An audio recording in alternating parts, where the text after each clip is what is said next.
Today, members of the Northern Ireland Youth Forum, including members of Youth Parliament and members of Youth Congress, have had a meeting with Alistair MacDonald, the leader of the SDLP, and Claire Hanna, the newly selected SDLP MLA for South Belfast.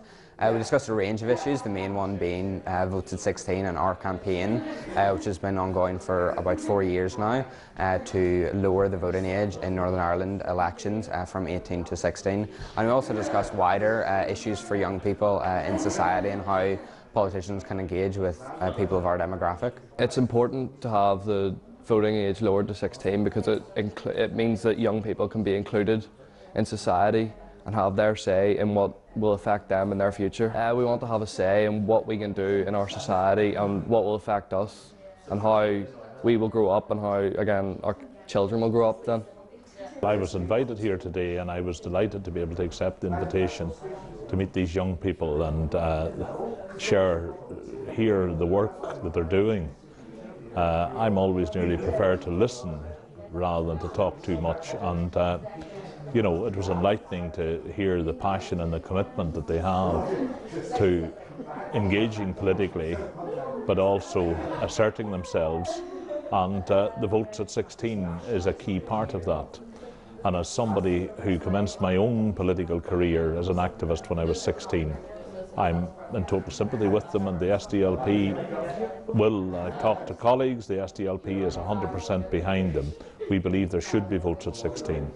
As my son said to me, and has said a number of times, why is it that people are coaxed and encouraged to join the British Army and go and die in places like Iraq when they're 16, but yet they can't have any say in how their society is run? So I believe the time has come for people to get votes at 16. Laws and rules and stuff do evolve and do change, and it wasn't too long before that people who didn't own property didn't have votes, that women didn't have votes just a century ago. So it's appropriate that that evolves. I think Scotland has shown us a lot of things politically in the last year. They had such a vigorous, engaging political conversation around the referendum. For me, I think the most valuable lesson was look at all they did and look at who they swept in, and they didn't spill a single drop of blood, and they weren't at each other's throats. And I think there's a lot that we can learn from Scottish politics, but putting that faith and trust in young people to say, you know, you have every right to shape the country and the region and the cities that you're in is very important, and it is about trial in that. So I believe there's cross-party support here, which is encouraging, and across the water, and hopefully, as you say, it is about trialling things and changing things, and maybe for this referendum, and then young people will, I believe, show that they're entitled to have that vote.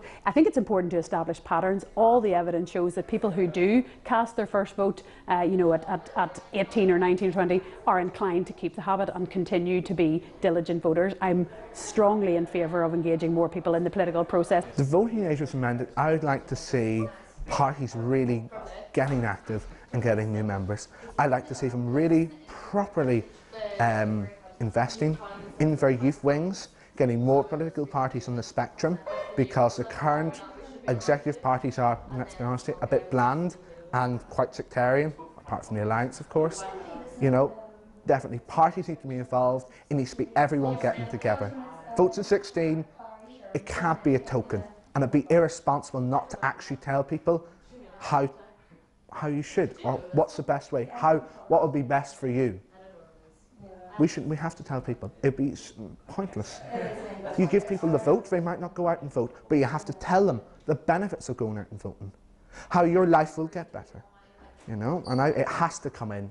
You cannot have the probably most information-crazed generation that has created revolutions, the Arab Spring, young people out on the streets through social media.